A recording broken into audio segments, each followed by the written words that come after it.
मुकेश सोरेन जी हैं, कभी उनके संघर्षों के दिनों में साथ रहा करते थे, उनके संघर्षों को संभालते थे। अब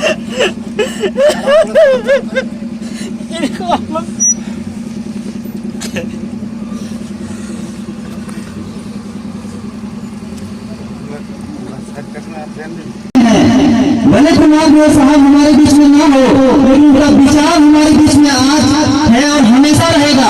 विचार कभी मरता नहीं, व्यक्ति भले मर जाए, व्यक्ति मर जाते हैं, उनका विचार नहीं मरता। और उन्हीं विचारों को हम लोग को आगे बढ़ाना है, उनका सपना को हम लोग को आगे बढ़ाना है। इस नागरिक मंच, युवा शक्ति मंच, भ्रष्टाचार विरोधी मंच, जो उनका ये विचार था, जिसके माध्यम से उन्होंने ये स्थापना की और हमारे आसपास जो भ्रष्टाचार फैला हुआ है उसको खत्म करने का उन्होंने जो संकल्प लिया था, न केवल संकल्प ही बल्कि उन्होंने अपना पुरुषार्थ के माध्यम से उसको साकार करने का प्रयास अंतिम सांस तक किए।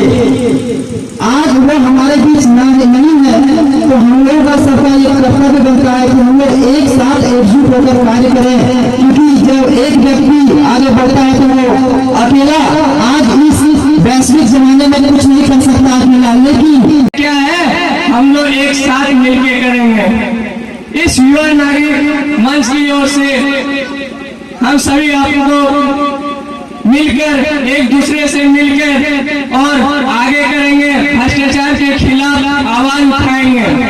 मैं आप सभी से यही कहना चाहती हूँ कि उनके द्वारा किए गए काम और आदर्श को हम सभी को आगे बढ़ाना है, उनके सपने को पूरा करना है। समय चाहे कितना भी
करना चाहती थी। हमको ऐसा नहीं था कि हमको पैसा कमाना है, हमको प्राइवेट नौकरी करना है या फिर बैंकिंग, हमको करना था देश के लिए कुछ भी।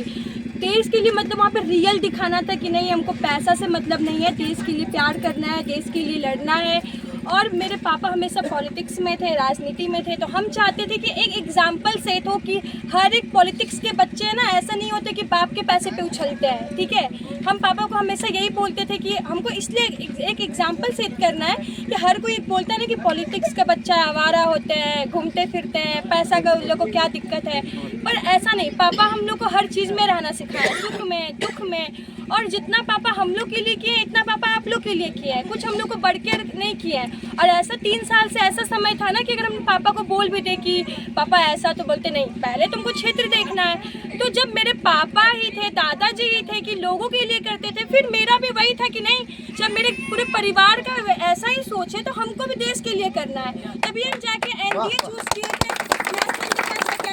कि हमको मतलब अब मेरा सिलेक्शन हो या ना हो, लेकिन हम अपना 100% देंगे, क्योंकि ये लड़की के लिए थोड़ा टफ होता है उसमें घुसने के लिए। तो उसलिए पापा बोल रहे थे कि हाँ करो मेहनत।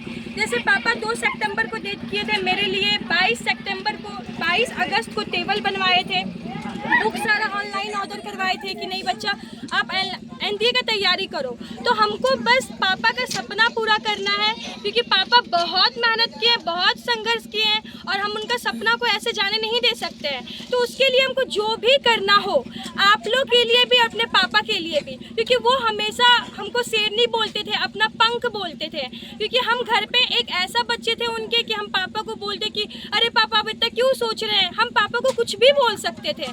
तो इसलिए आज मेरा बनता है, बेटा बेटी कोई फर्क नहीं, अगर मैं उनकी बेटी भी हूँ तो मेरे लिए सबसे बड़ा ये है कि मैं अपने पापा की इमेज, रेपुटेशन, ये सारा कुछ जैसे वो बनाए हुए जब आप बचपन के होते हैं, जब आप 1 साल के 2 साल के होते हैं और जब मैं अभी 19 साल की हूँ, तो आप ऐसा सोच सकते हैं कि मेरे पापा कैसा इमेज बना के रखे होंगे सोसाइटी में और बाहर में, ठीक है, कि मुझे इतना इज्जत मिल रहा है, तो मैं फिर ऐसे कैसे कर सकती हूँ? आज वो नहीं है तो क्या मैं इज्जत उनका हटा मैं दूँ? चाहती बीच में आपको रोकना चाह रहा हूँ कि आप में आपको जानकारी है या नहीं जानकारी है, क्योंकि आप पढ़ाई की दुनिया में है।